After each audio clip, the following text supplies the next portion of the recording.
The scream tore through Terminal B like a gunshot, sharp and unyielding, shattering the dull hum of rolling suitcases and overpriced coffee machines. It wasn't the kind of scream you ignore, not a child's tantrum or a delayed flight meltdown. This was primal, furious, a sound that yanked every head in a 50-yard radius toward Gate 17. There, in the thick of it, stood Daniel Harper, a black man in a slate-gray suit that hugged his broad shoulders like armor. His face was a mask of calm, but his eyes burned with something fierce, something alive. Around him buzzed a swarm of Apex air staff, flight attendants in stiff navy blazers, a supervisor with a puffed chest, and 2 security guards looming like vultures over roadkill. At the center of the chaos stood Vivian Caldwell, a white woman draped in a fur-trimmed coat, her platinum blonde hair swept back like a crown. She jabbed a manicured finger at Daniel, her voice slicing through the air. "That's my seat. Get him out of there." The boarding area was a pressure cooker ready to blow. Passengers clutched their boarding passes, some frozen mid-step, others fumbling for phones to capture the madness. A toddler wailed in the distance, ignored by a mother too engrossed in the unfolding drama. The air crackled with tension, thick with the scent of jet fuel and stale pretzels. Daniel stood rooted in front of Seat 3B, a first-class window spot on Flight 392 to San Francisco. His laptop bag rested on the plush leather cushion, a silent claim to what he'd rightfully paid for.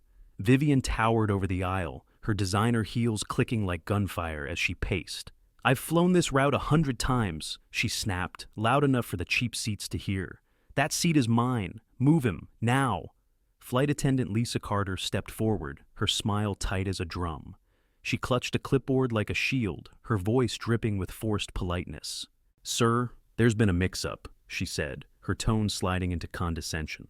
"We need you to relocate to accommodate a VIP passenger." Her eyes flicked to Vivian, then back to Daniel, lingering just long enough to betray her unease. Behind her, Supervisor Ethan Brooks adjusted his tie, his smirk barely concealed. The security guards shifted their weight, hands hovering near their radios, ready to pounce. Daniel didn't flinch. He reached into his jacket pocket, slow and deliberate, pulling out a platinum membership card that glinted under the harsh fluorescent lights. "This is my assigned seat," he said, his voice low but unshakable, like a boulder in a storm. "I'm a platinum member. Check your system." He slid the card across his tray table, letting it sit there like a dare. Lisa's smile faltered, a flicker of surprise crossing her face before she masked it with determination. "I understand, sir," she replied, her words clipped, "but this seat is reserved for our preferred platinum members." The emphasis on preferred landed like a slap, the implication clear. Daniel didn't fit the mold. Vivian seized the moment, her voice rising to a theatrical pitch. "This is ridiculous! I have a meeting in San Francisco. I always sit in 3B. She waved her arms, her diamond-encrusted watch catching the light, a beacon of entitlement. Passengers murmured, some nodding in sympathy, others scowling. A guy in a hoodie near the gate pulled out his phone, the red dot of a recording blinking to life. Ethan stepped closer, his chest puffed out like a rooster. "You're holding up boarding," he barked. "Move, or we'll make you." The air thickened, every breath a countdown to explosion. Daniel met Ethan's glare, his expression steady as granite. "I paid for this seat," he said, each word a quiet thunderclap. "You don't get to rewrite the rules because she's louder." A ripple of gasps spread through the cabin. Vivian's face twisted, her lips curling into a sneer. "He doesn't even look like he belongs here," she muttered, just loud enough for the cameras. The words were a match to gasoline, raw, ugly, unmistakable. Racial undertones that had simmered beneath the surface now erupted, and the crowd shifted uneasily. Lisa leaned toward Ethan, her whisper barely audible over the rising din. "She's a regular, tips big." Ethan's eyes gleamed, a predator spotting prey. This wasn't about policy. It was a shakedown, a transaction greased by cash and privilege. Vivian, the puppet master, dangled her wealth like bait, and the crew bit hard. Daniel, though, wasn't budging. He pulled out his phone, thumbing the camera on. "Let's get this straight," he said, voice cutting through the noise as he started recording. "You're threatening me because I won't give up my seat?" The lens swept from Ethan's scowl to Vivian's huff, capturing every damning second. The standoff stretched taut, a wire ready to snap. Ethan's hand twitched, itching to escalate. Vivian tapped her foot, her impatience a drumbeat. Lisa glanced nervously at the growing crowd, phones now out in force. Daniel stood his ground, a lone figure against a system rigged to crush him. "I'm not moving," he said, 6 words that landed like a declaration of war. The gate erupted. Whispers turned to shouts, cameras rolled, and Apex Air's house of cards began to tremble. Daniel Harper wasn't born to this fight. He was forged by it. Growing up in a crumbling row house on Detroit's east side, he'd learned early that the world didn't hand out fairness. You had to claw it from the dirt. The streets outside his window were a war zone. Cracked pavement, flickering streetlights, the constant wail of sirens. His mom, Clara, worked double shifts at a diner, her hands raw from scrubbing grease, while his dad, Marcus, hauled scrap metal until a hit and run stole him away when Daniel was 15. Standing at that gravestone, rain soaking through his thrift store jacket, Daniel made a vow. He'd build something bigger than the pain, something that forced the world to see him. At 12, while other kids shot hoops or played Grand Theft Auto, Daniel hunched over a library computer with a cracked screen, teaching himself Python. The librarians knew him by name, sneaking him extra time when the system locked out. School was a minefield.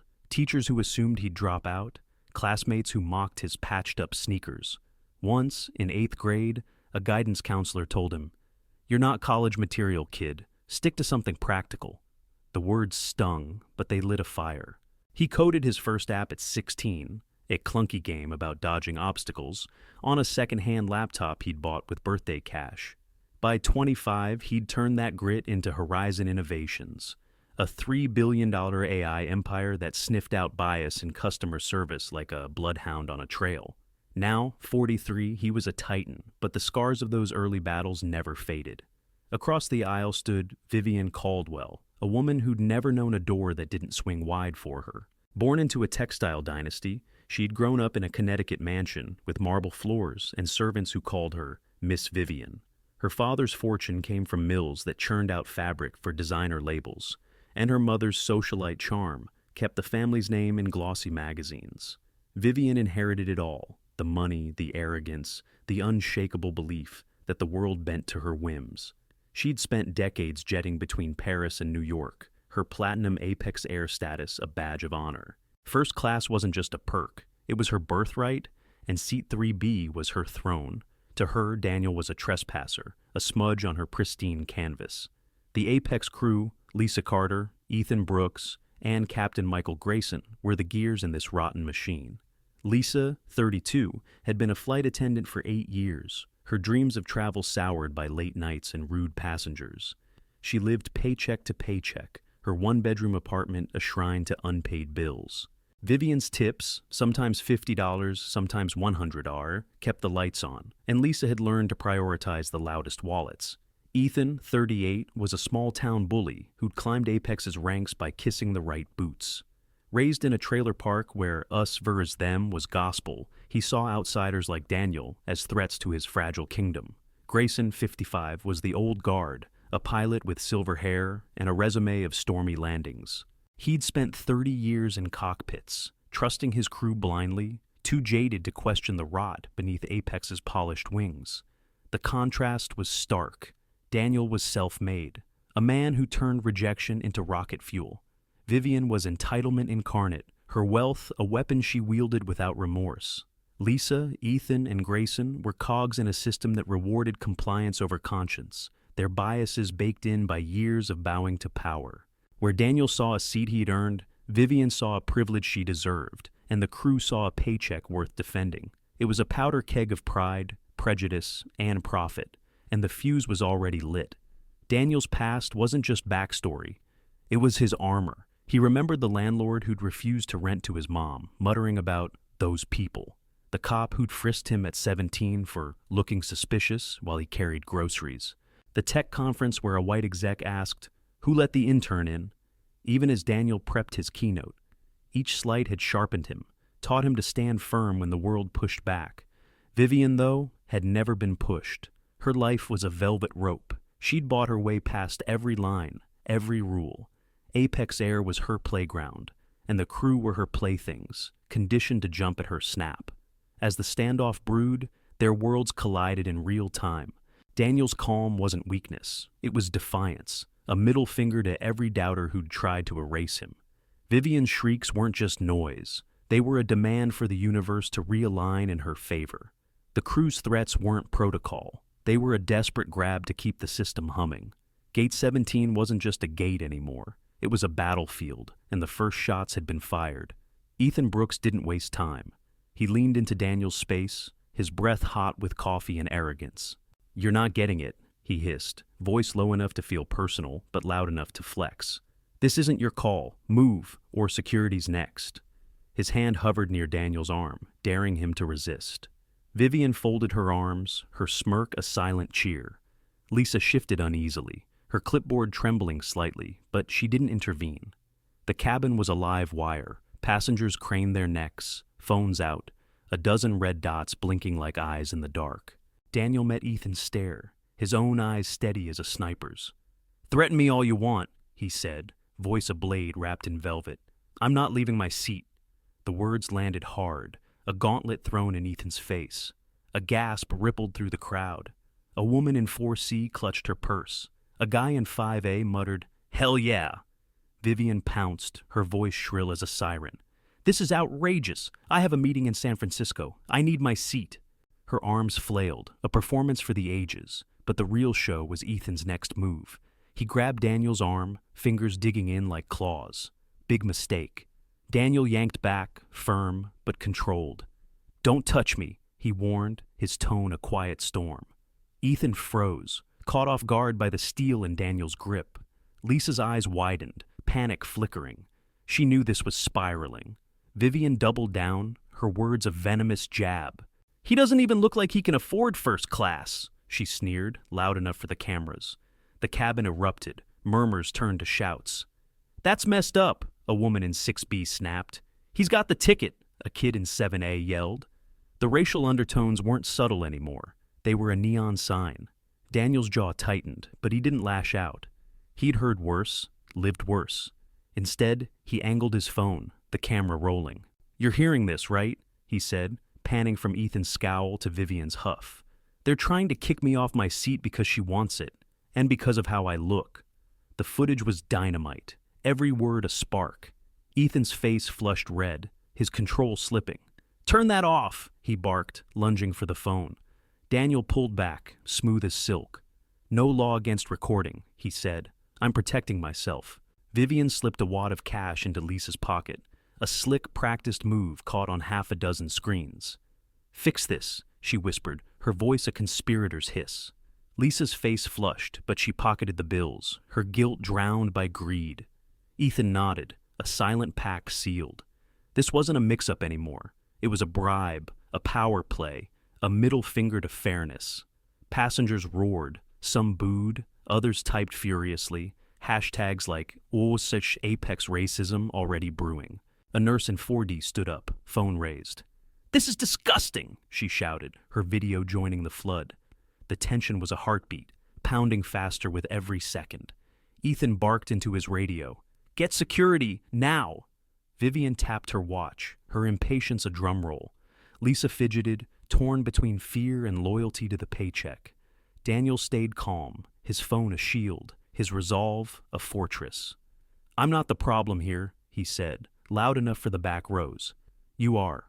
The words hit Ethan like a punch. He recoiled, then doubled down, his voice a snarl. "You're done." Footsteps thundered down the jetway. 2 security guards, broad and blank-faced, stormed aboard.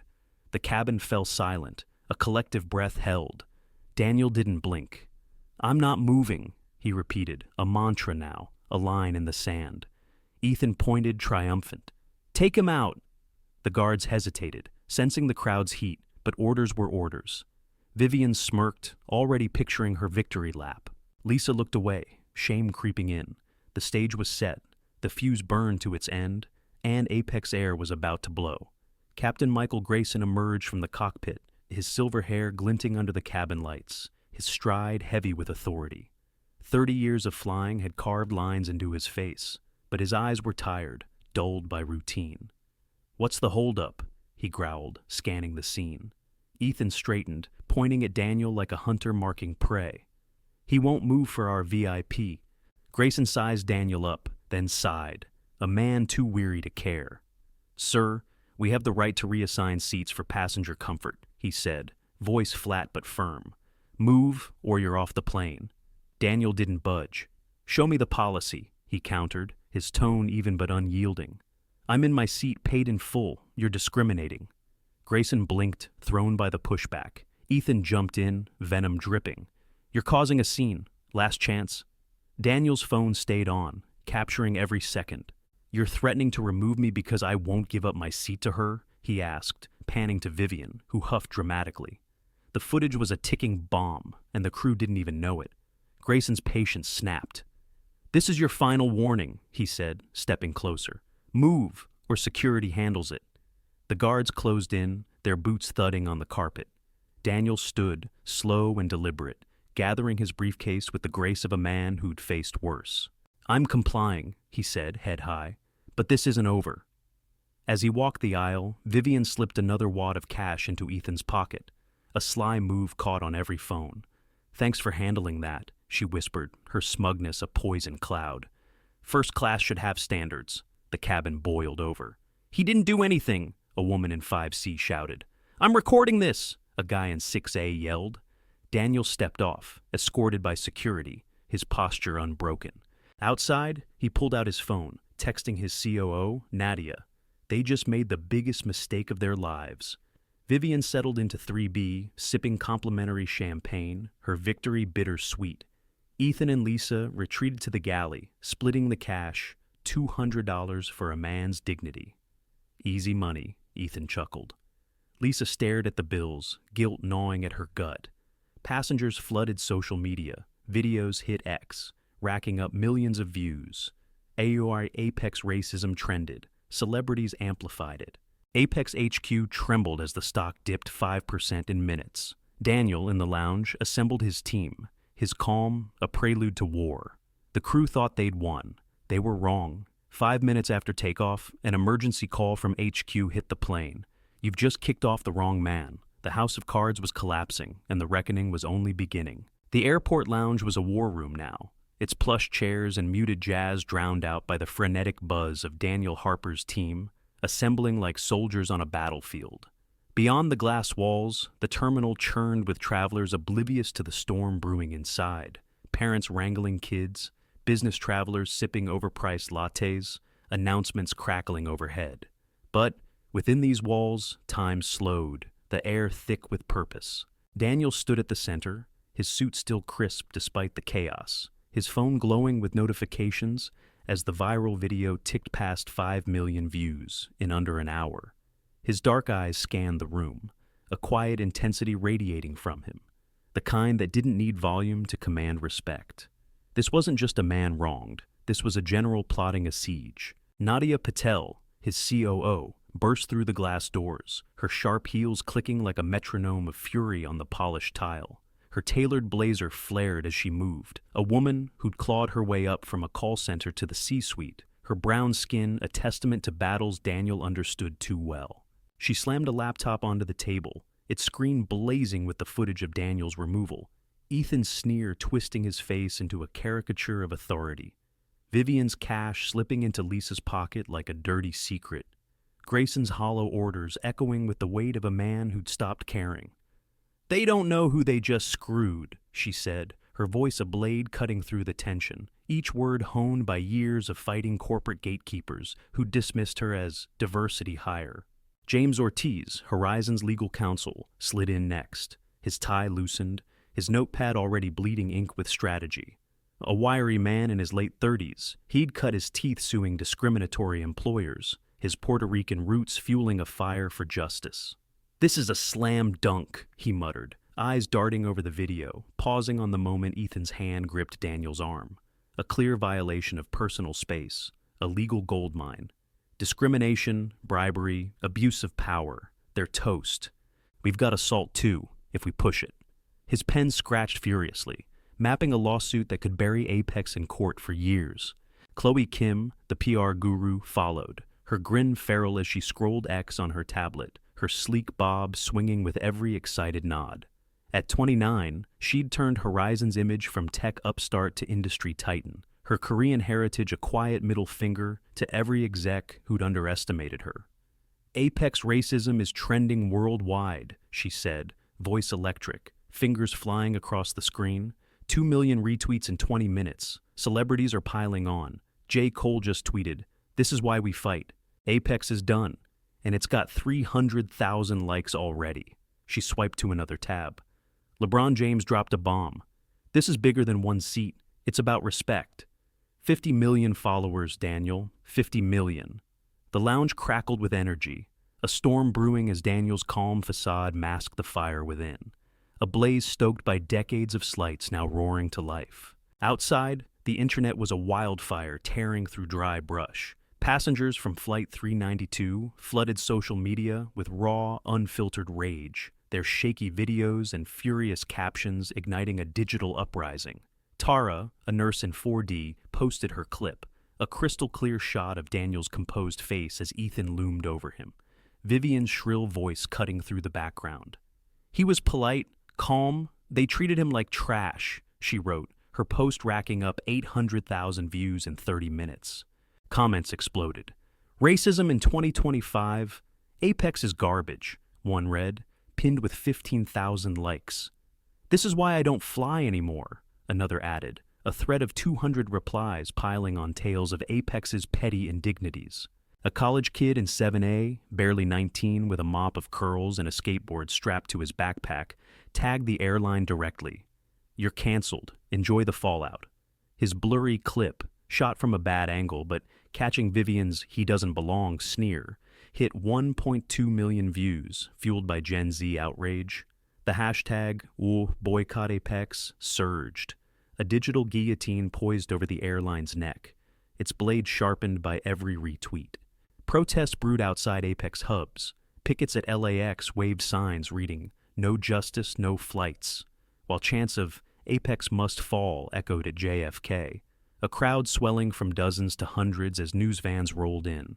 At Apex Air's glass-walled headquarters, panic seeped through the C-suite like a gas leak, silent but deadly. CEO Robert Langston sat in his corner office, his polished desk littered with coffee cups and crumpled reports, the remnants of a man who'd once thought himself untouchable.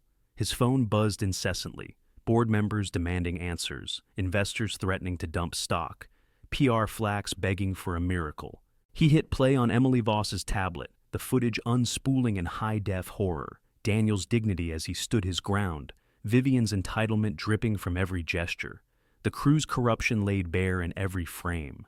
His stomach dropped as Ethan grabbed Daniel's arm, a physical escalation he couldn't spin. His breath caught as Vivian slipped cash into Lisa's pocket, a bribe caught in 4K. His heart sank as Grayson barked orders like a dictator, oblivious to the cameras. "Who is this guy?" he demanded, voice hoarse, hands trembling as he gripped the desk. Emily Voss, the PR director, stood trembling at his side, her tablet shaking in her hands, her blonde bob disheveled from running between floors. "Daniel Harper," she said, swallowing hard, her throat dry as sandpaper. "CEO of Horizon Innovations, owns 27% of our stock." The room spun. Langston's coffee cup slipped from his grip, shattering on the hardwood floor, brown liquid pooling like blood. "The Horizon deal?" he croaked, his voice a ghost of its usual boom. Emily nodded, pale as death. "The $60 million contract we've been begging for, to fix our booking system, our customer service, everything." And he's on the line, calling an emergency shareholder meeting. Langston's face drained of color, his empire teetering on the edge of a cliff. "Get me that video again," he snapped, desperation clawing at his words. "And find out how deep this goes." The public's outrage was a tidal wave crashing over Apex's crumbling defenses. X posts poured in, thousands every minute, a deluge of fury drowning the airline's carefully curated image. "Apex Air just showed us who they are," one read, pinned with 10,000 likes, a screenshot of Vivian's smug face circled in red. "Black man with a ticket gets kicked off. White woman with cash gets the seat. Disgusting," another raged, 20,000 retweets amplifying the call-out. A viral thread from a flight attendant whistleblower, A pseudonym, Sky Truth 99, claimed Apex had a VIP list that prioritized rich regulars over rules, complete with leaked emails showing managers greenlighting favoritism. "They've been doing this for years," the thread ended, 50,000 shares sealing Apex's fate. Protests swelled beyond airports. College students marched at UCLA, chanting Daniel's name. A flash mob shut down a Chicago Apex counter, demanding accountability. The stock ticker on Langston's screen blinked red, dipping 8% as the market smelled blood. Analysts on Bloomberg whispering "sell" like a death knell. Daniel, in the lounge, watched it all unfold, his team a machine humming with purpose. Nadia's fierce precision, James's legal razor, Chloe's digital dynamite. "They picked the wrong fight," he said, voice low, a promise wrapped in steel, his mind already 3 steps ahead. Apex wasn't just bleeding, it was hemorrhaging, and Daniel held the tourniquet. The rot in Apex air wasn't new, it was baked into the bones of the operation, a festering wound decades in the making, and Ethan Brooks, Lisa Carter, and Michael Grayson were its living proof. Ethan grew up in a Rust Belt town, a speck on the Ohio map where the steel mills rusted and the jobs dried up. His dad, a laid-off steelworker with calloused hands and a permanent scowl, spewed venom about outsiders, stealing what little was left. Immigrants, minorities, anyone who didn't look like them. His mom nodded along, her apron stained from cooking meals stretched too thin, their trailer walls plastered with faded American flags and bitterness yellowed by cigarette smoke. Ethan internalized it young. White was right. Anyone else was suspect. A lesson drilled into him over kitchen table rants and barstool gripes. Apex gave him a uniform and a scrap of power, a supervisor badge he wielded like a club, his worldview unchallenged until Daniel Harper stepped into 3B. To Ethan, Daniel wasn't just a passenger, he was a threat, a black man daring to claim space Ethan's world reserved for better people, a walking violation of the unspoken rules he'd lived by since birth. Lisa's story was different, but no less damning, a slow descent into complicity driven by desperation. Raised in a struggling Pittsburgh suburb, she'd dreamed of flying since she was 6, pressing her nose to the window as planes streaked over her sagging roof. Their contrails a promise of escape. 8 years at Apex crushed that spark. Endless shifts hauling drink carts, rude passengers snapping fingers, a paycheck that barely covered her 1 bedroom's rent. Her landlord hiked it every year, her car groaned with every start, and her savings account mocked her with double digits. Vivian's tips, $50 here, $100 there, were her lifeline, a dirty secret she buried under forced smiles and yes ma'am deference. She'd seen favoritism before. White regulars bumped to first class with a wink, minorities shuffled to the back with a shrug, but she never fought it. Fear ruled her. Lose the job, lose the apartment, lose the fragile thread holding her life together. When Vivian slipped her that cash, Lisa didn't hesitate. She couldn't afford to, even as her stomach churned. Daniel's calm defiance rattled her, a mirror to her own cowardice. But survival trumped conscience every time. Grayson was the relic, a pilot who'd logged 30 years dodging storms and drunk passengers, his silver hair a badge of endurance. He'd started in the 90s when airlines were gods and crews were kings, a golden era before budget cuts and PR scandals. Time hardened him. Rules were rules, hierarchy was holy, and he'd navigated enough turbulence to trust his instincts over questions. He'd grown up in a military family, his dad a cop who'd patrolled with a billy club, his granddad a soldier who'd stormed Normandy. Authority was in his blood, and he wore it like a second skin. Ethan and Lisa were his crew, his instruments, and he trusted them like he trusted his altimeter, never peering beneath their decisions. Daniel's resistance didn't register as principle. It was insolence, a glitch to fix, a delay to squash. Grayson didn't see the bribe, didn't hear Vivian's slurs. He just wanted the plane in the air, the schedule intact. Blind faith in his team was his sin, a flaw forged by decades of autopilot leadership, and it was about to cost him everything. Back at HQ, the system cracked wide open, fractures spiderwebbing through Apex's fragile facade. The stock plummeted 20% by midday, a free fall that sent investors running for the exits, their sell orders a stampede that shook Wall Street. Board members flooded Langston's inbox. "Sell now, or we're sunk," one wrote, while another demanded, "How did we miss this?" Daniel's call for an emergency shareholder meeting hit like a missile, his 27% stake a loaded gun pointed at Apex's heart. With allies, he could topple the board, seize control, or tank the company outright. "He's threatening to pull it all," Emily whispered, her voice a ghost in the chaos, her hands clutching her tablet like a lifeline.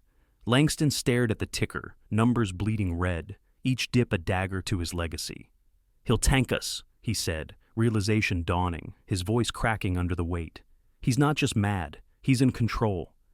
The $60 million Horizon deal, their lifeline to modernize a creaking booking system and salvage sinking customer ratings, dangled by a thread Daniel could snap with a single word. On the plane, Vivian sipped her champagne, oblivious to the storm she'd unleashed, the crystal flute glinting in her manicured hand. She reclined in 3B, smug as a queen on her throne, texting her assistant about her win with a smirk that could curdle milk. "Some people don't know their place," she typed, her thumbs dancing over the screen, savoring her own wit. Ethan and Lisa, huddled in the galley, counted their $200 haul, a bonus for a job well done in their twisted ledger.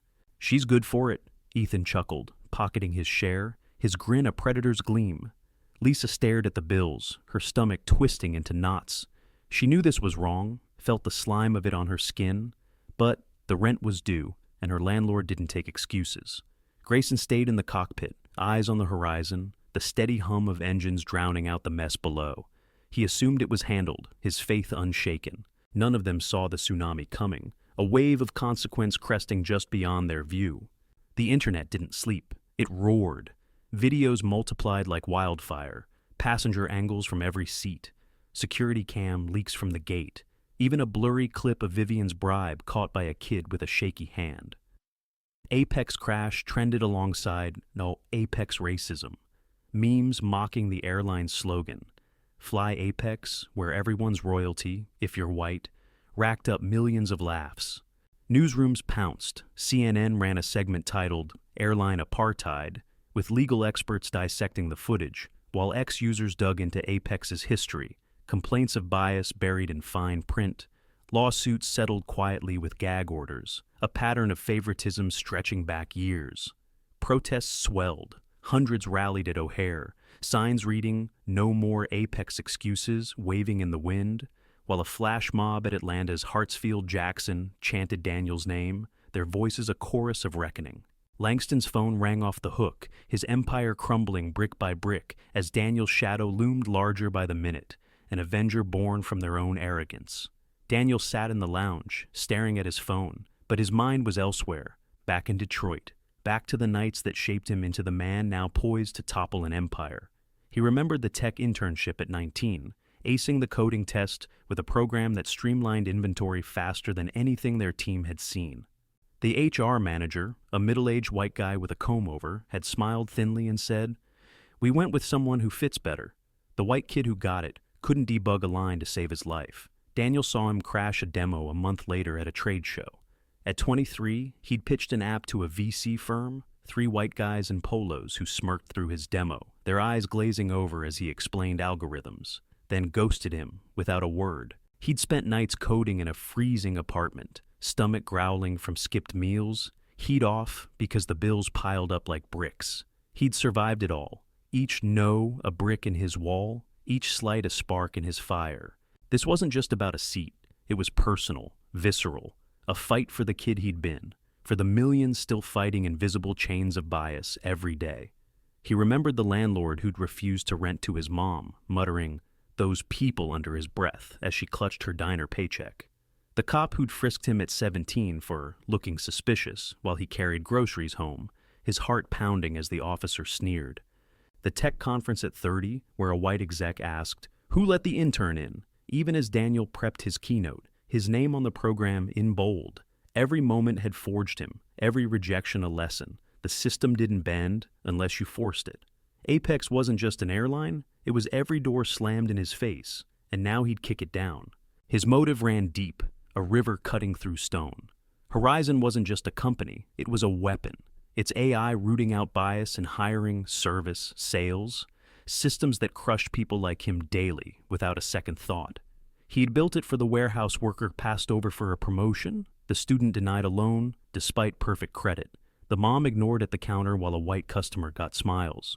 Apex wasn't personal until they made it personal, dragging him off that plane like he was nothing, and now they'd pay, not just for him, but for every voiceless soul they'd dismissed.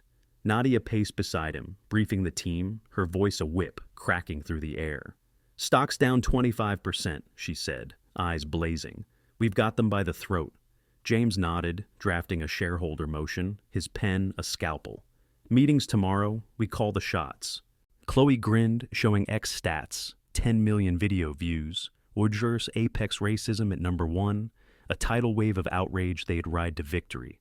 Daniel's calm hit a storm. He wasn't done yet, not by a long shot.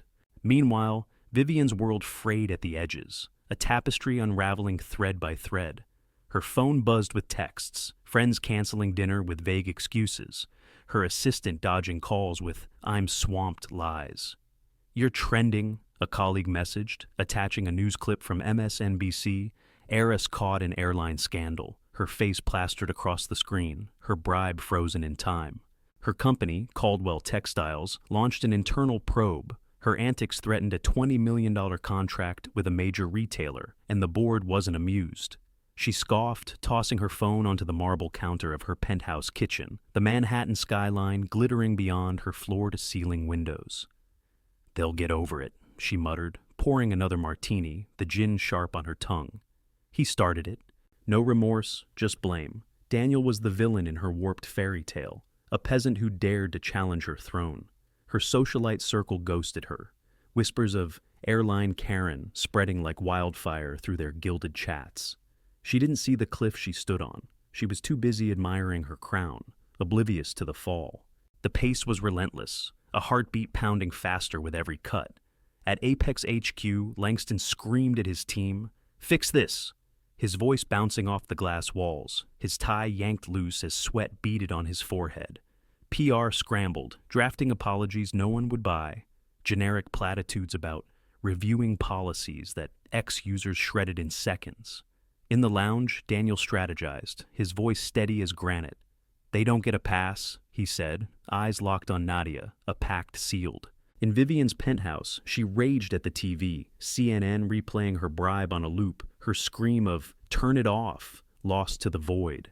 In Apex's break room, staff whispered, "We're screwed," their coffee cold, their futures uncertain. The airline unraveled, execs bickered over damage control, middle managers fled to update resumes. The board begged for mercy in panicked emails. Daniel's meeting loomed, a guillotine ready to drop, its blade gleaming with every passing hour.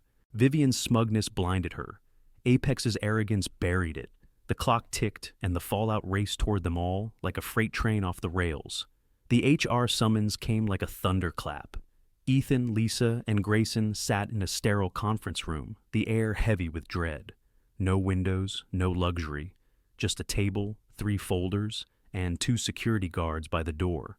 The HR director, a stern woman named Karen Holt, entered at 4:30 p.m., her heels echoing like a judge's gavel. She didn't sit.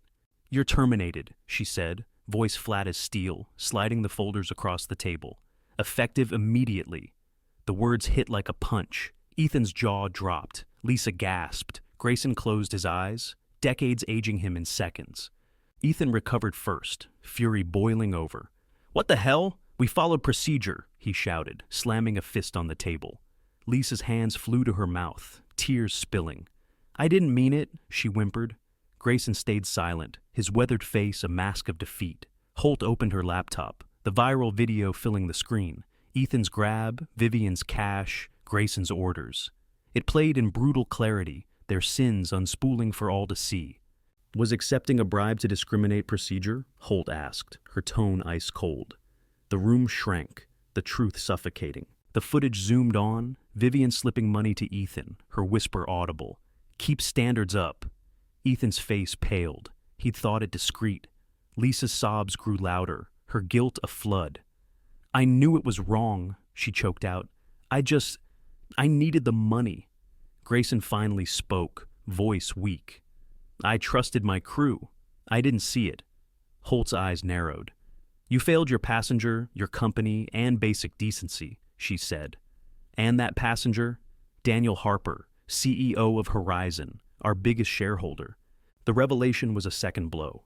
Ethan's anger collapsed into shock, his mouth gaping. Lisa's crying intensified, a wail of despair.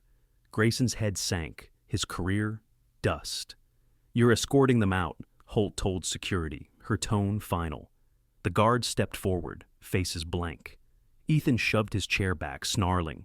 This is bullshit. Lisa clutched her purse, trembling as she stood. Grayson rose slowly, a ghost of the captain he'd been. They shuffled out, security flanking them, heads low as coworkers stared, whispers of, "They're the ones," trailing behind.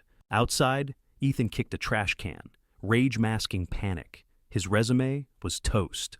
Lisa sat on a curb, sobbing into her hands, the $100 in her pocket a shackle. Grayson leaned against a wall, staring at the sky, his wings clipped for good. Apex's system had chewed them up and spit them out, but they'd fed it first. Back in the lounge, Daniel watched the stock ticker, down 28%, and nodded to Nadia. They're just the start, he said. The crew's fall was swift, but the real reckoning was Apex itself, and Daniel was coming for its heart. The boardroom doors swung open with a groan, a sound that reverberated like a death knell through Apex Air's inner sanctum, and Daniel Harper stepped in, his presence a thunderclap in the suffocating silence. The room was a cathedral of corporate power, mahogany table gleaming under recessed lights, floor-to-ceiling windows framing a city skyline that now seemed to mock the trembling executives within, its twinkling lights a cruel contrast to the darkness swallowing their futures. The board sat in leather chairs, a dozen men and women in tailored suits, their faces a gallery of fear, pale, pinched, eyes darting like cornered animals trapped in a cage of their own making. Robert Langston stood at the head, his tie askew, sweat beading on his brow despite the air-conditioned chill, his hands twitching as if grasping for a lifeline that wasn't there. Daniel's suit was still pristine, a slate-gray armor untouched by the day's chaos, his team trailing him like a phalanx. Nadia Patel, her jaw set with fierce determination. James Ortiz, his legal mind already dissecting the room. Chloe Kim, her eyes glinting with the promise of digital vengeance. Their steps synchronized, their purpose lethal. They moved as one, a force that made the air itself tremble. Daniel didn't sit. He planted his briefcase on the table, the thud echoing like a judge's gavel, a sound that silenced the rustling papers and nervous coughs. He fixed Langston with a stare that could cut steel, dark eyes burning with a fire forged in decades of battles unseen by these pampered suits. "You've got 3 problems," he said, voice low but resonant, each word a bullet fired with precision into the heart of Apex's arrogance. "Your staff discriminated against me, singled me out because of how I look. They took a bribe to do it, sold their integrity for pocket change, and I own 27% of this company, enough to burn it to the ground if I walk out that door." The room held its breath, the board shifting uncomfortably, papers rustling as hands fidgeted, pens dropping to the table with faint clinks. "Here's my demand. Every employee involved, Ethan Brooks, Lisa Carter, Michael Grayson, terminated by end of day. The $60 million Horizon deal, canceled, dead on arrival. And if you don't comply, I pull my shares and let the market bury you alive." Langston's mouth opened, then closed, a fish gasping on dry land, his lips trembling as he struggled to find words under Daniel's unrelenting gaze. "Mr. Harper," he croaked, hands raised in a plea, palms glistening with sweat. "We're sorry, deeply sorry. Can't we negotiate? Suspensions, retraining, some of these people have been with us for years, decades even." His voice cracked, desperation seeping through the cracks of his CEO bravado. A man who'd built his career on confidence, now reduced to begging. Daniel's eyes narrowed, unyielding, a wall of resolve that no plea could breach. "This isn't a negotiation," he said, leaning forward, his shadow stretching across the table like a storm cloud swallowing the light. "It's accountability.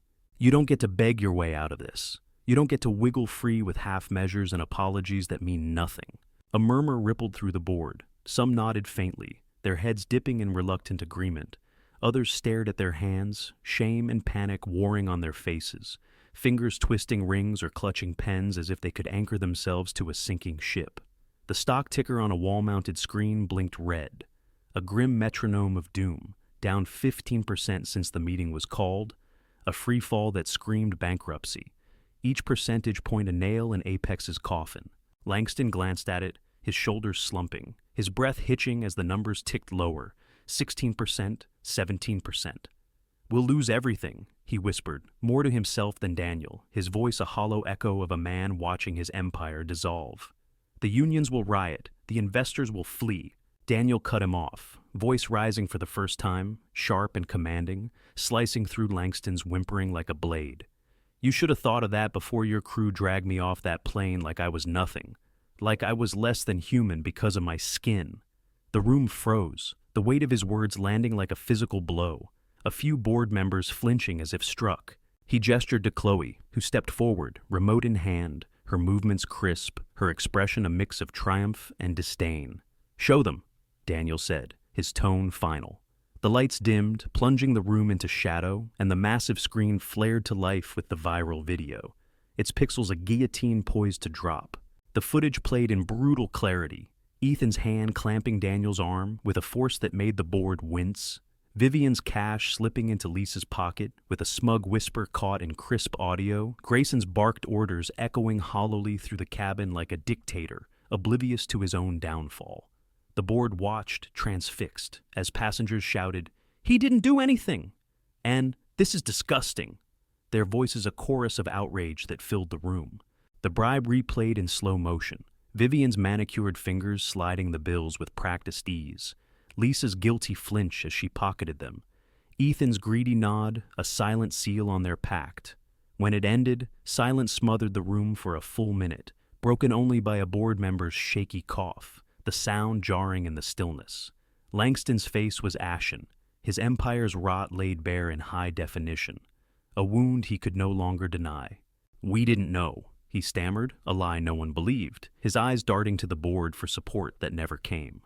"You didn't care," Daniel corrected, voice a whip cracking through the air, each syllable laced with the pain of a lifetime. "You built a system that thrives on this, favoring the loud, the rich, the white, while the rest of us get stepped on. I'm not just a passenger, I'm your reckoning, a mirror you can't look away from." A financial analyst burst in, breathless, tie flapping, his young face flushed with urgency as he thrust a tablet at Langston. "Sir, stock's down 18%. Analysts say 40% by close if we don't act now."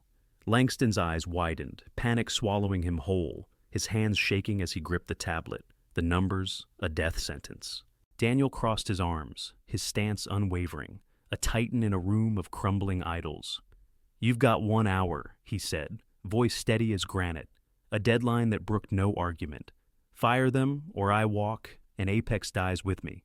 The board erupted, arguments exploding in a cacophony of raised voices, pleas tumbling over curses, a few members slamming fists on the table in futile defiance. "We can't afford this," one shouted, a gray-haired man with a Rolex glinting. "He'll ruin us," another cried, a woman in pearls clutching her notes. But Daniel stood unmoved, a titan toppling giants, the power shifting under his feet with every tick of the clock, the room bending to his will as the hourglass drained. The decision came at dusk, a seismic shift that shook Apex Air to its core, the sky outside HQ glowing orange as if the world itself burned with the reckoning. Langston caved, his voice trembling over the intercom, crackling through every terminal, gate, and break room. All flights grounded for 72 hours, effective immediately. The cost was astronomical, millions in lost revenue, canceled routes from LAX to JFK, stranded passengers clogging airports with furious calls and abandoned luggage. But the message was clear. Apex was bleeding out, and this was triage, a desperate bid to staunch the wound Daniel had ripped open. Terminals emptied in eerie silence, planes sat silent on tarmacs like grounded birds, their engines cold, and news helicopters buzzed overhead, capturing the unprecedented halt on live feeds that beamed across the globe. Daniel Harper stood at Apex HQ, arms crossed, overseeing the chaos he'd unleashed, his team a shadow at his back, Nadia's fierce nod, James's legal clipboard, Chloe's tablet glowing with updates. This wasn't punishment, It was transformation, and he'd wield it like a scalpel, carving out the rot with surgical precision. The next morning, every Apex employee, 10,000 strong, from baggage handlers in neon vests to executives in pinstripes, filed into training rooms across the country.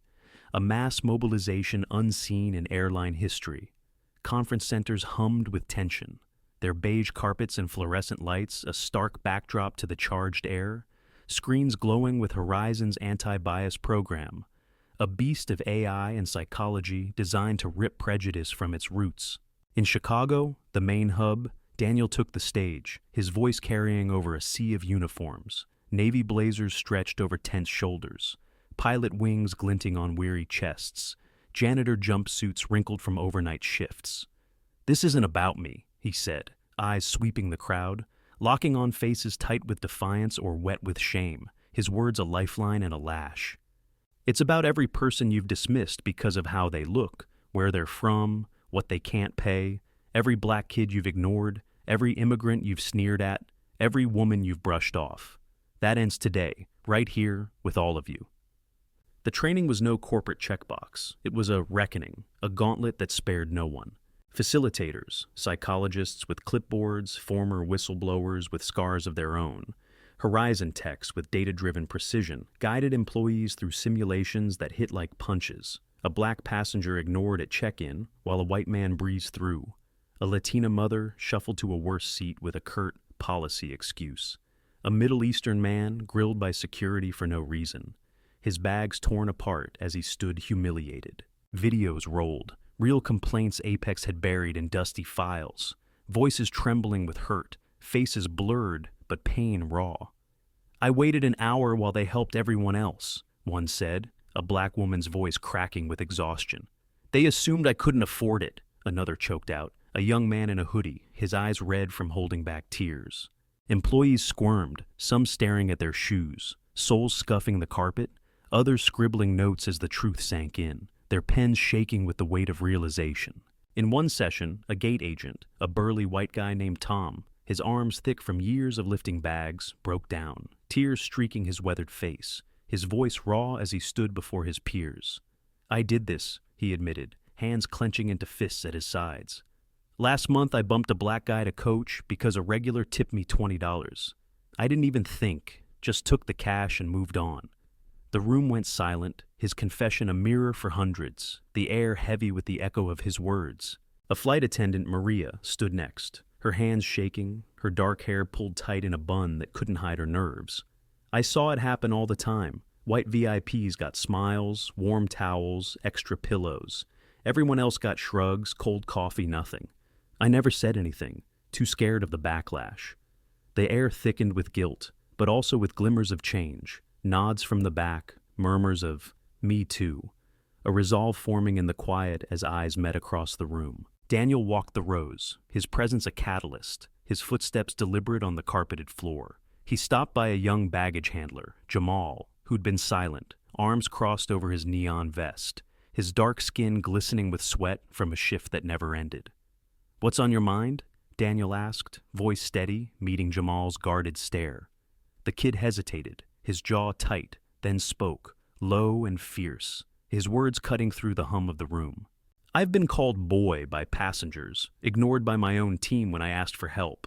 Last week, a supervisor told me to know my place when I complained. You think this fixes that?" Daniel held his gaze, unflinching.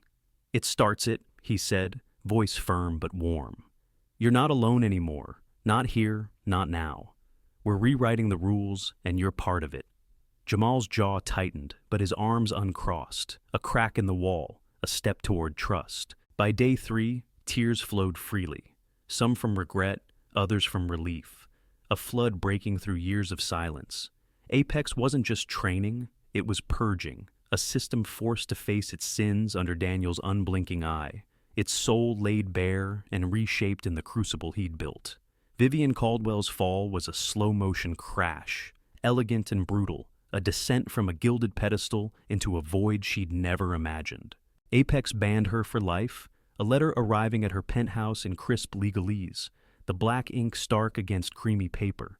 "Your actions violated our zero-tolerance policy. Your privileges are revoked indefinitely. Her company followed. Caldwell Textiles fired her from the board, a press release hitting the wires with cold efficiency. Conduct unbecoming a representative of our values. Her phone went silent, no invites to galas, no flattery from sycophants, just a void where her socialite empire once stood. The buzz of her once constant notifications replaced by a deafening stillness. She sat alone in her marble kitchen, the Manhattan skyline mocking her through the glass, its glittering towers a reminder of a world that no longer welcomed her. A martini trembled in her hand, the gin sloshing as her fingers shook. "They'll beg me back," she muttered, but the lie tasted sour, a bitter pill she couldn't swallow. For the first time, she felt loss, not of money, but of power, of belonging, and it clawed at her like a beast she couldn't name, a primal ache she'd never had to face. Her name was Poison now. Airline Karen trended for weeks, her face a meme on X with captions like, "When cash can't buy class," her bribe a punchline on late-night TV where comics mimicked her shrill demands to roaring laughter. Friends distanced themselves with polite excuses. "Too busy this month." Her assistant quit via a curt text. "I can't do this anymore." Caldwell Textiles stock dipped 10% as clients balked, retailers whispering about reputational risk. She stared at the news on her cracked TV, CNN replaying her downfall on a 24-hour loop, a pundit's voice cutting through. Privilege doesn't buy dignity, and Vivian Caldwell just learned that the hard way. She hurled her glass at the screen, shards scattering across the marble floor like broken pieces of her life. But the solitude stayed, a weight pressing until she couldn't breathe, her gasps echoing in the empty penthouse. Ethan Brooks faced a different ruin, a jagged fall from a perch he'd thought secure. The airline industry blacklisted him, applications returned with position-filled rejections. His 8 years at Apex, a scarlet letter that burned through every resume he sent. He sat in his Ohio apartment, surrounded by unpacked boxes from a life unraveling, the stale air thick with dust and despair. Job boards glowed on his laptop, offering nothing. Warehouse gigs too far, retail too low. Nothing that matched the swagger he'd once carried in his supervisor badge. "They can't do this," he growled, kicking a chair across the room, the crash a hollow protest against the silence that answered back. A call from his dad. "You messed up, son, big time." Cut deeper than the firing, his father's gruff voice a reminder of the Rust Belt lessons he'd failed to unlearn. Ethan saw Daniel's face on TV, the man who'd undone him with quiet steel, and rage gave way to a flicker of doubt. "Was I wrong?" he whispered to the empty room, the question a splinter he couldn't pull, a crack in the armor of his certainty. Lisa Carter's collapse was quieter, a slow bleed that left her hollow. Rejections piled up. Airlines laughed her off. Retail ghosted her. Even a barista gig at a local cafe turned her away with a polite, "We'll call you." She sat on her apartment floor, bills spilling from envelopes like confetti of failure, the $100 bribe mocking her from the table, crumpled and stained with her tears. "I knew," she sobbed, tears soaking her sleeves, her voice a broken whisper in the dim light. "I knew it was wrong and I let it happen. Watched them drag him off and took the money anyway." Her mom called, voice soft over the line. "You're better than this, Lisa. You always have been." Lisa wasn't sure anymore, her reflection in a cracked mirror showing a stranger she didn't recognize. But the guilt was a seed, sprouting into something she couldn't ignore, a faint pulse of redemption beneath the wreckage. Michael Grayson's wings were clipped for good, a veteran grounded by his own blindness. No airline touched him, 30 years erased by one flight, his name a whisper of warning in HR offices. He stood in his garage, staring at his pilot wings pinned to a corkboard, dust gathering on a career that once soared through storms and skies. The leather flight jacket hung limp on a hook, its creases a map of a life now lost. "I should have stopped it," he muttered, the realization late but heavy, his voice hoarse from disuse. He applied to teach flying at local schools, but even they hesitated, his name a liability tainting every reference check. The trio's world shrank, their actions a boomerang that struck back with merciless force, forcing them to see the cost, not just to Daniel, but to themselves, a mirror they couldn't shatter. Apex emerged from the ashes, a phoenix forged by fire, its feathers still singed but spreading anew. New policies rolled out, Zero tolerance for discrimination, etched in bold, transparent seating rules, posted at every gate. Whistleblower protections inked in blood after the 72-hour purge that had silenced the skies. Passengers noticed fast, their voices a chorus of cautious hope. "They're different now," a frequent flyer at LAX said, sipping coffee by a gate, his eyes scanning a boarding process free of favoritism. "No hierarchy. Everyone gets treated the same, no matter who you are." A black businessman in Atlanta nodded, boarding first class with a suitcase and a smile. "First time I didn't feel invisible, didn't have to prove I belonged." Complaints dropped 40% in a month. Surveys glowed with praise. Service scores hit record highs across all demographics. A feat unheard of in an industry long stained by bias. Apex's name, now a beacon where it once was a blight. Daniel watched from afar, his team auditing Apex's progress with relentless precision, their laptops humming in a makeshift command center. Stock crept up, 5% in a week, then 10% by month's end. As he signaled intent to stay, his investment a lifeline with strings of accountability tied tight. Training became permanent. Every new hire faced Horizon's program, a gauntlet of self-reflection that started with a video of Daniel's removal, a stark reminder of why they were there. Employees spoke up. Gate agents flagged bias with newfound courage. Flight attendants challenged VIPs who demanded special treatment. A culture shifting from fear to fairness under the weight of their own awakening. "It's not perfect," a supervisor named Carla admitted, her voice steady as she addressed her team. "But it's real, more real than it's ever been." Apex led the industry, a model born from its own disgrace, Daniel's handprint etched in its bones, a testament to what power and principle could forge. Vivian faded into obscurity, a ghost of her former reign, her penthouse a gilded tomb where echoes replaced applause. Ethan took a warehouse job, hauling boxes in a cavernous space that smelled of dust and defeat, his hands roughening where they once held authority. Lisa served coffee at a small diner, her apron stained with spills, her smile tentative but growing as customers thanked her by name. Grayson taught kids at a community center, showing them model planes with a quiet pride, his voice steady as he spoke of lift and drag, lessons he'd learned too late to save himself. Small steps, but steps. Threads of redemption woven from the wreckage they had made. Apex thrived, its stock stabilizing at 90% of the pre-scandal levels, passenger numbers climbing as trust rebuilt, brick by brick. Daniel stood at a gate in Chicago, watching a plane take off, its engines roaring with a promise of renewal. The sky was clear, the horizon endless, and he nodded to Nadia, who stood beside him, her eyes reflecting the same quiet victory. "This is what change looks like," he said, voice low but firm, a man who'd bent a system without breaking it. Not easy, not quick, but worth every fight. The world saw it, a legacy bigger than any seat, a ripple that stretched beyond Apex to every corner where justice had been denied, a testament to the power of standing tall when others tried to push you down. The auditorium doors slammed open, a gust of cold air cutting through the stale buzz of fluorescent lights and nervous whispers. Daniel Harper stood at the podium, his silhouette framed by a massive screen flashing the words "Redemption Works" in bold, unapologetic red. Hundreds of eyes, skeptical, hopeful, desperate, locked onto him. 6 months after Apex Air's near collapse, the man they had humiliated was back, not with vengeance, but with something sharper. A lifeline. "This isn't about erasing the past," he said, voice resonant, slicing through the silence. "It's about earning your future. Who's ready to fight for it?" The crowd shifted, a mix of fired airline workers, disgraced corporate drones, and others whose careers had imploded under the weight of their own biases. Among them sat Ethan Brooks, Lisa Carter, and Captain Michael Grayson, three faces from that infamous Flight 392, now stripped of their uniforms, their pride, their everything. They'd been spat out by the industry, blacklisted by every airline from coast to coast, their names synonymous with a viral video that had racked up 20 million views.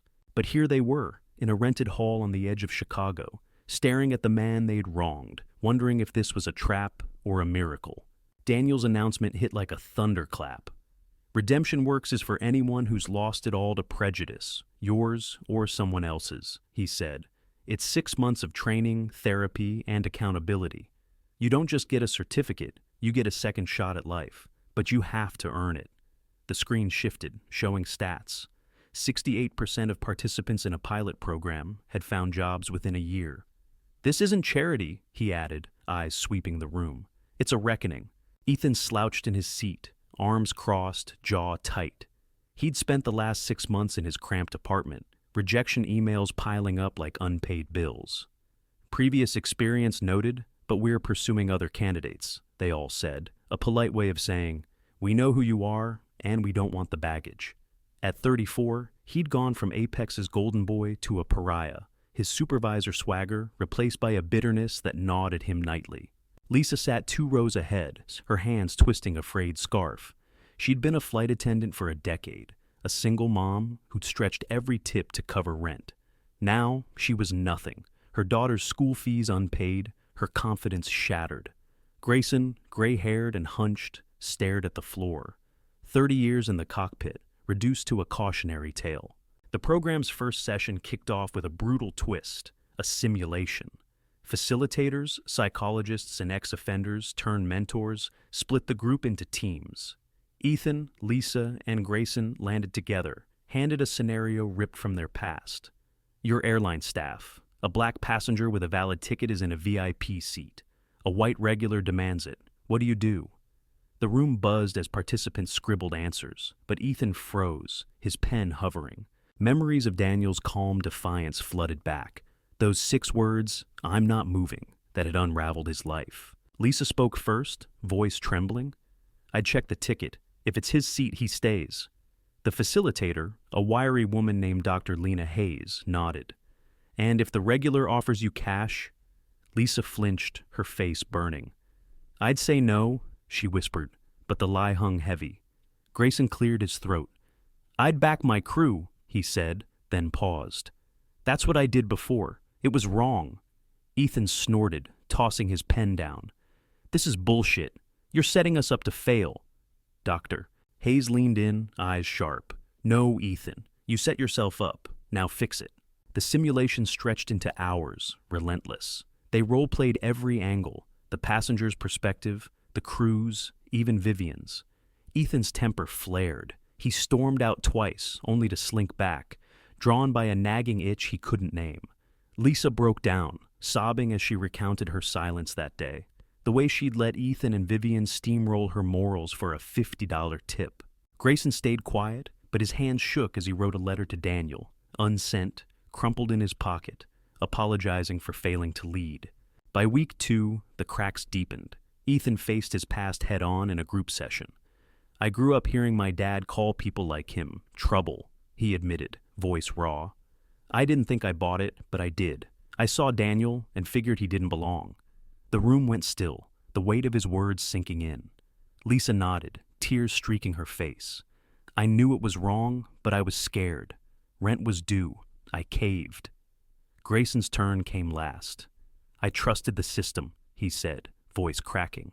30 years, and I never questioned it. I should have. Daniel dropped in unannounced that Friday, his presence electrifying the room. He didn't lecture. He listened. This isn't about me forgiving you, he told them. It's about you forgiving yourselves, then proving it. Ethan met his gaze, a flicker of shame warring with defiance. Lisa clutched her scarf tighter, whispering, "Thank you."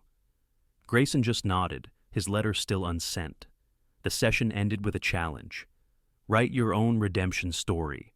Start now. Outside, the world churned on. Apex Air's transformation hummed in the background. New policies, soaring customer ratings. But here, in this dingy hall, 3 broken people took their first shaky steps towards something better. The pace was grueling, the emotions raw, but the stakes, life or oblivion. Rain hammered the roof of the training center, a relentless drumbeat matching the tension inside. Week 4 of Redemption works, and the air crackled with unspoken truths. Ethan stood before the group, hands shoved in his pockets, his confession spilling out like blood from a fresh cut. I didn't think I was prejudiced, he said, voice low but steady. I never said the words, never hated anyone outright. But I was wrong. I saw Daniel, his suit, his card, his everything, and I still thought, not here. I was the problem. The circle of 20 participants, janitors, clerks, ex-cops, all felled by their own biases, stared back, some nodding, others squirming. Dr. Hayes leaned forward, her pen tapping a notepad. "What changed?" she asked. Ethan swallowed hard. Losing everything, seeing that video, my face, my voice, telling him to move like he was trash. I can't unsee it. A guy in the back, a former bouncer named Ray, grunted. "Took the world watching for you to get it?" Ethan's fists clenched, but he nodded. "Yeah, and I hate that." Lisa's transformation unfolded quieter, but no less seismic. She'd landed a gig at O'Hare, not as a flight attendant, but as a gate agent. Minimum wage, long hours, hauling bags when the line backed up. Her first day, she'd stood at gate 12, uniform stiff with starch, and watched a black family board a flight. The mom smiled at her, and Lisa's chest tightened, not with fear, but with purpose. Back in session, she shared it haltingly. "I used to look away," she said. "If something felt off, I'd let Ethan handle it. Now, I speak up. Last week, a guy tried to cut the line. White guy, suit, loud. I stopped him. Felt good." Dr. Hayes scribbled, then pressed her. "Why didn't you before?" Lisa's eyes dropped. "Fear. I needed the job. My kid needed me.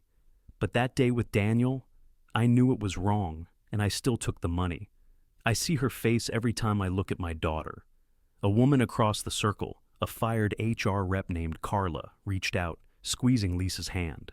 "We've all been there," she said. "Silence as bad as shouting sometimes." Grayson's path twisted differently.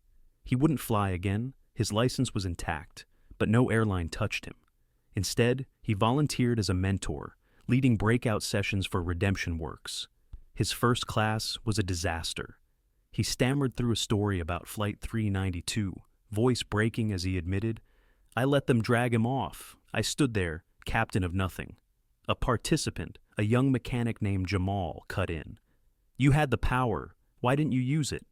Grayson's hands shook. "I trusted the wrong thing. Rank over right.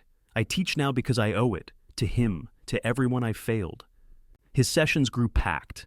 Ex-employees hungry for his gravelly wisdom, his quiet regret. He shared the letter he'd finally sent Daniel, a single page of tight script. "I'm sorry I didn't stop it. I'm trying to make it right." Daniel's reply, taped to Grayson's fridge, was simpler. "Keep going." That note fueled him, a tether to a purpose he'd lost in the cockpit. Meanwhile, Vivian Caldwell stewed in her Gold Coast penthouse. Curtains drawn, TV muted. Apex's lifetime ban had stung, but the real blow was the silence. Friends ghosting, her company reviewing her role, her name a punchline on late-night shows. She'd raged at first, blaming Daniel, Apex, the woke mob. But alone, with only the hum of her fridge for company, cracks formed. She replayed the video, not the viral cut, but a raw clip a passenger had mailed her, anonymously. Her voice sneering, "He doesn't belong," echoed in her skull. For the first time, she wondered, was I wrong? Her defiance held, but doubts crept in. She scrolled X late at night, reading posts from strangers, black travelers recounting their own humiliations, stories she'd never noticed. One stuck, a kid, 17, kicked off a flight for looking suspicious. Vivian's finger hovered over the reply button, typing, "That's awful," before deleting it. She wasn't ready, not yet. But the seed was planted and it itched. Back at Redemption Works, the pace didn't relent. Ethan joined a community outreach team, handing out flyers at job fairs. Awkward, humbling work. A black teen asked him point blank, "You're the guy from the video, right?" Ethan nodded, bracing for a tirade. The kid shrugged. "You're here. That's something." Lisa logged 12-hour shifts, her hands calloused, her resolve hardening. Grayson's classes became confessionals, raw and real. They weren't fixed, not even close, but they were moving inch by painful inch. The chapter closed with Daniel visiting again, unscripted. He sat in the circle, listening as Ethan, Lisa, and Grayson shared their progress. "It's not about me," he said, voice firm. "It's about who you become." The room held its breath, the weight of his words a challenge and a promise. Outside, rain eased to a drizzle, the storm passing. For now. 6 months in, and Redemption Works bore fruit. Bitter at first, then sweet. Ethan stood in a baggage claim office at Midway, his new uniform wrinkled but earned. He'd landed a job, not glamorous, not apex, but a start. The interview had been brutal. "You're the guy who took the bribe," the manager said, eyes narrow. Ethan didn't flinch. "Yeah, I screwed up. Spent 6 months unlearning that. Give me a shot." The manager did, and Ethan hauled bags like his life depended on it, because it did. Nights he'd collapse on his couch, staring at a redemption work certificate on the wall, a quiet pride seeping in. Lisa's win came slower, but hit harder. She'd climbed a ticketing agent at a regional carrier, a step up from gate grunt. Her first big test, a passenger, a white guy in a flashy suit, yelled about a delayed flight, demanding priority. Lisa's old self would have shrunk. This time, she stood tall. "Sir, everyone's delayed. You wait like the rest." He stormed off, but a black woman behind him smiled. "Thanks for that," she said. Lisa nodded, her daughter's face flashing in her mind. She wasn't rich, wasn't restored, but she was rebuilding, brick by brick. Grayson's path veered off the runway entirely. He'd taken a permanent gig with Redemption Works, training new cohorts. His sessions drew crowds, hundreds now, not dozens. His gravelly voice a beacon for the lost. "I was captain of a plane and a coward on the ground," he'd say, holding up that viral still of Daniel's exit. "Don't be me then. Be me now." Participants hung on his words, some crying, others scribbling notes. Jamal, the mechanic, stuck around, calling him Cap. Grayson mailed Daniel updates monthly, short, honest, taught 50 people today. Hope it matters. Daniel's replies stayed taped to that fridge. It does. Apex Air, meanwhile, soared. Independent audits crowned it the industry's fairness leader. Black, Hispanic, Asian passengers, rating service equal to white flyers. A first in decades. Gates buzzed with stories. A baggage handler who'd once ignored non-English speakers, now greeting them in broken Spanish. A flight attendant who'd prioritized VIPs, now serving every row with the same smile. Stock climbed 18% past pre-crisis levels. Passenger numbers up 15%. Daniel's fingerprints were everywhere. His investment trickled back as metrics proved the shift wasn't PR fluff, but bone-deep change. Vivian's story lingered in shadow. She'd donated to Redemption Works, $50,000, anonymous, thinking it'd buy her a pass. Daniel found out, returned it with a note. "This isn't for sale." She fumed, then faltered. Alone, she wrote a letter, not to Daniel, but to herself. "I was wrong. I don't know how to fix it." She didn't send it, didn't change overnight, but the act cracked her shell. Her phone stayed silent, her world small, but her mirror reflected a question she couldn't dodge. Who am I now? The chapter peaked at a Redemption Works graduation. Ethan, Lisa, and Grayson stood in a packed hall, certificates in hand, not erasers of their past, but markers of their fight. Daniel spoke last, voice steady. "You don't undo mistakes, you outgrow them." These three did. Applause erupted, loud and messy. Ethan cracked a rare smile. Lisa hugged her daughter in the front row. Grayson waved at Jamal. They weren't heroes, weren't villains, just people clawing back from the abyss. Apex's CEO, Robert Langston, slipped in late, watching from the back. He'd begged Daniel to stay, to save them, and Daniel had, on his terms. The airline wasn't just surviving, it was setting a standard. As the crowd thinned, Robert approached Daniel, hand outstretched. "You didn't have to do this," he said. Daniel shook it, eyes hard. "Yeah, I did. Not for you, for them." He nodded at the graduates, then walked out, leaving Robert staring at a legacy he'd never match. The final scene lingered on Ethan, Lisa, and Grayson outside, certificates tucked under their arms, rain streaking the pavement. "Think we're done?" Lisa asked, half laughing. Ethan shrugged. "Nah, just starting." Grayson smiled, faint but real. "Good enough for me."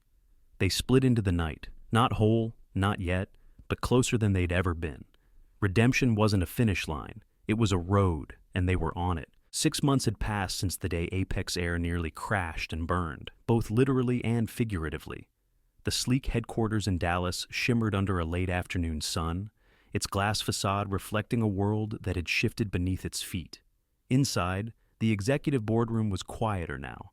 No frantic analysts bursting through doors, no panicked whispers about plummeting stocks. Just two men sat across a polished mahogany table. Daniel Harper, the tech titan who'd turned a public humiliation into a revolution, and Robert Langston, the CEO who'd barely clung to his job through the storm. The air was thick with unspoken history. Robert's tie hung loose, his face etched with new lines, marks of a man who'd aged a decade in half a year. Daniel, though, looked unchanged, same crisp suit, same steady gaze, a quiet power radiating from him like heat from a furnace. He slid a folder across the table, its pages crisp and heavy with data. "Your latest metrics," he said, voice smooth but firm. "I thought we should review them together." Robert hesitated, fingers brushing the folder as if it might bite. He'd spent months dreading this moment, 6 months of sleepless nights, wondering if Daniel would pull the plug on Apex entirely. The airline had clawed its way back from the brink, but it was Daniel's 27% stake, his tech, his vision that had kept the engines running. Robert opened the folder, eyes scanning the numbers. Passenger satisfaction, up 18%. Employee retention, highest in a decade. And the kicker, a stat no airline had ever bragged about before. Black, Hispanic, and Middle Eastern passengers reported service quality equal to or better than their white counterparts, a first in the industry. "Impressive," Robert said, his voice a dry croak. He cleared his throat, forcing a smile. "We've turned it around, haven't we? Apex is a new company now." Daniel leaned back, crossing his arms. "Turned it around?" he echoed, a faint edge in his tone. "You didn't turn anything, Robert. You were dragged, kicking and screaming, into something better. Change doesn't come from comfort. It comes from confrontation." The words landed like a punch, and Robert flinched. He'd rehearsed this meeting in his head 100 times, crafting apologies, promises, platitudes. But Daniel's stare stripped them away, leaving only the raw truth. 6 months ago, Robert had stood in this same room, watching a viral video of Daniel being hauled off Flight 392, his staff bribed by Vivian Caldwell to enforce her entitlement. Back then, Apex was a rotting husk, outdated systems, a toxic culture, a reputation for treating passengers like cattle unless they flashed enough cash. Now, it was a phoenix rising from ashes Daniel had lit. "Let's not kid ourselves," Daniel continued, tapping the folder. "These numbers aren't your victory lap. They're a starting line. You grounded every flight for 72 hours, spent millions on training, rewrote your policies because you had no choice. I made sure of that." Robert's jaw tightened, but he nodded. "Fair enough, you did. And we're grateful." "Gratitude's cheap," Daniel cut in, his voice sharp now. "I don't need it. What I need is proof this isn't a PR stunt. Proof that the next time someone like me boards your plane, they won't be stared down, bribed out, or dragged off because some platinum diva snaps her fingers." The room went silent, the hum of the air conditioning suddenly deafening. Robert shifted in his seat, memories flashing. Ethan Brooks sneering at Daniel, Lisa Carter pocketing Vivian's cash, Captain Grayson washing his hands of it all. They were gone now, fired within hours of that boardroom showdown, their careers torched by their own hands. But the system they'd served, that was Robert's to fix, or lose. He met Daniel's gaze, forcing steel into his spine. "You've seen the changes. Training's mandatory. Horizon's program, your tech. Every employee, from baggage handlers to me, went through it. We've got zero-tolerance policies, whistleblower protections, no more VIP exceptions. Passengers notice it too. Check the reviews. They say it's like flying a different airline." Daniel didn't blink. "They're right. It is a different airline, but it's not enough to be better than you were. You've got to be the best, or it's all noise." Robert opened his mouth to argue, then stopped. He flipped through the folder again, landing on a page of passenger testimonials. A black woman from Atlanta. "First time I didn't feel invisible in first class." A Latino man from Chicago. "They fixed my seat issue without making me beg." A Middle Eastern student. "No extra random checks, just a smile." Small stories, but they piled up like bricks, building something solid, something real. "Okay," Robert said finally, closing the folder. "What's next? You've got us this far. Where do we go?" Daniel leaned forward, elbows on the table, his voice dropping to a low, deliberate cadence. "You keep pushing. You don't get to rest because the numbers look good.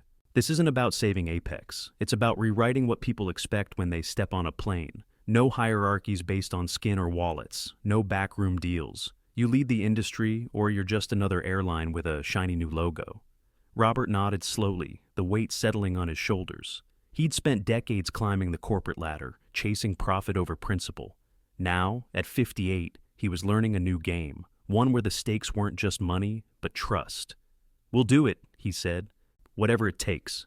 Daniel studied him for a long moment, then stood, extending a hand. "Good, because I'm watching." Robert took it, their grip firm, a pact, not a truce. As Daniel turned to leave, Robert called after him. "One thing, why stay? After everything, why not walk away?" Daniel paused at the door, half turning. "Because walking away lets the system win. I don't fix things by leaving. I fix them by staying and making sure no one forgets." The door clicked shut, leaving Robert alone with the folder, the numbers, the truth. Outside, the sun dipped lower, casting long shadows across the runway. Apex was thriving, passenger numbers up 12%, stock climbing past pre-crisis levels. But it wasn't victory. It was accountability, hard-won and fragile. And Daniel Harper, the man they'd tried to erase, was the one holding the reins. The rain came sudden and fierce, hammering the roof of Horizon Innovations' headquarters in San Francisco. Inside, Daniel stood at a floor-to-ceiling window, watching water streak the glass like tears. It was a Tuesday morning, unremarkable except for the email that had landed in his inbox 20 minutes ago, an email that turned 6 months of progress into a question mark. He reread it, jaw tight, as Nadia Patel burst into his office, her heels clicking like gunfire on the hardwood.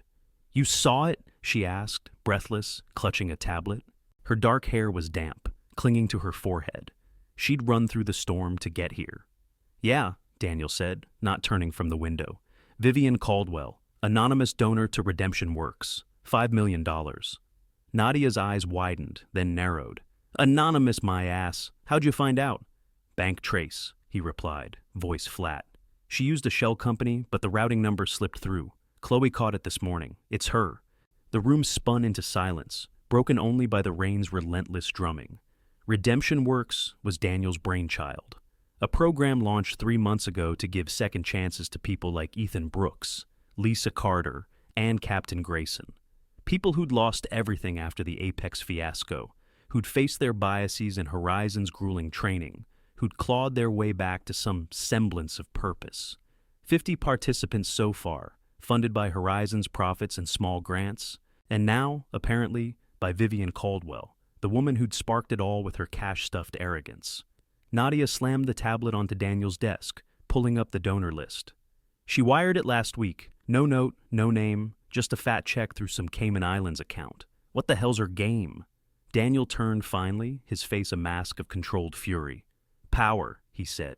"Same as always. She's not redeeming herself. She's buying her way back in." The twist hit like a freight train. Vivian hadn't just faded into obscurity after Apex banned her for life. She'd lost her job, her friends, her gilded bubble, but not her money. $5 million wasn't an apology. It was a chess move. Daniel could see it, her sitting in some penthouse, smirking as she signed the transfer, thinking she could still pull strings, still own a piece of the narrative she'd tried to destroy him with. Nadia paced, her energy crackling. "We can't keep it. She's poison. This program's about accountability. She doesn't get to whitewash her sins with a donation." "Agreed," Daniel said, but his mind was already racing. He crossed to his desk, pulling up the Redemption Works roster. Ethan's name topped the list. Baggage handler now, after months of soul-searching sessions where he'd broken down, admitting the racism he'd never questioned. Lisa was next, grinding through 12-hour shifts at a regional carrier, her certificate pinned above her locker like a badge of survival. Grayson, teaching ethics to new recruits, his gravelly voice recounting that day on Flight 392 as a warning. They'd earned their way back. Vivian hadn't. The phone rang, shrill and insistent. Daniel hit speaker, and Chloe Kim's voice burst through. "Boss, it's worse. She's got a lawyer on the line, says if we reject the money, she'll sue. Claims it's a legal donation, no strings attached." Nadia laughed, bitter and sharp. "No strings? She's tying us in knots already." Daniel's fingers drummed the desk. each tap a beat of rising anger. "Put her through," he said. A click, a rustle, and then a smooth, oily voice filled the room. Vivian's attorney, some high-priced shark named Preston Hayes. "Mr. Harper," Hayes began, all silk and steel, "my client's contribution to your admirable program was made in good faith. Rejecting it would be a public insult, and we're prepared to defend her generosity in court, if necessary." "Good faith?" Daniel shot back, his calm cracking. "Your client bribed a flight crew to kick me off a plane because I didn't fit her picture of first class. She doesn't get to play savior now." Hayes didn't miss a beat. "That's a past matter, settled by Apex's actions. Ms. Caldwell seeks only to support your mission. $5 million could expand redemption works tenfold. Surely you won't deny others a chance over personal grudges." The jab stung, and Daniel's grip tightened on the phone. He could hear Vivian behind it, her smug certainty that money could erase anything, that she could still bend the world to her will. He glanced at Nadia, who mouthed, "Screw her." Then at the window, where the rain blurred the city into a gray smear, mirroring the mess in his head. "Tell your client this," he said, voice low and lethal. "Justice isn't for sale, not at $5 million, not at 50. We're rejecting the funds. Sue if she wants. Every courtroom will see that video, hear her voice, watch her cash change hands. I'll make sure of it." Hayes paused, thrown off script. "You're making a mistake." "No," Daniel snapped. "She did. Call's over." He hung up, the silence roaring back. Nadia exhaled, a grin tugging at her lips. "That felt good." "It's not done," Daniel said, already moving. He grabbed his coat, heading for the door. "Get the team. We're holding a press conference. Today." 2 hours later, the rain had slowed to a drizzle as Daniel stood on a makeshift stage outside Horizon's building. Cameras flashed, reporters jostled, their umbrellas a sea of black and gray. Behind him, Nadia, James, and Chloe flanked a screen displaying Redemption Works' logo, a phoenix rising, simple but fierce. The crowd hushed as he stepped to the mic. "6 months ago," he began, voice cutting through the damp air, "Apex Air humiliated me for one reason. I didn't look like their idea of a VIP. Today they're better, not perfect, but better, because we forced them to be. Redemption Works is part of that. It's about second chances for people who've owned their mistakes, done the work, changed." He paused, letting the words sink in. But not everyone gets it.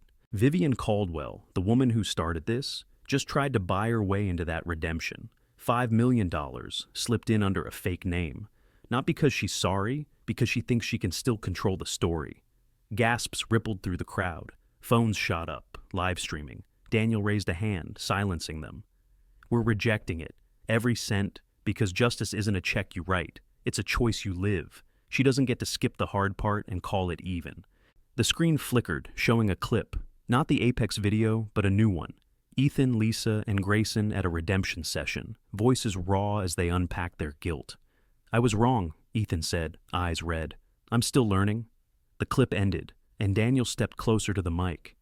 "This is what change looks like," he said. "Not money, not power plays. People facing themselves, fixing what's broken. Vivian Caldwell doesn't understand that. Maybe she never will. But we do. And we're building something she can't touch." The crowd erupted. Cheers, applause, a few shouts of, "Hell yeah!" Daniel stepped back, letting it wash over him. Nadia squeezed his shoulder, whispering, "You nailed it." He nodded, but his eyes drifted to the horizon, where the airport lights blinked through the mist. Later, alone in his office, Daniel stood at the window again. The rain had stopped, leaving the city sharp and glistening. He thought of Detroit, of the kid who'd coded through hunger, who'd buried a father too soon, who'd sworn to make the world see him. He thought of Vivian, still clinging to her throne, and the Apex crew, stumbling toward redemption. And he smiled, faint but real. "Justice isn't punishment," he murmured to the empty room. "It's progress, but only if you mean it." The twist wasn't just Vivian's money. It was her refusal to change, pitted against a man who'd turned pain into purpose. She'd lost, not because he rejected her cash, but because he'd built something stronger than her checkbook could ever break.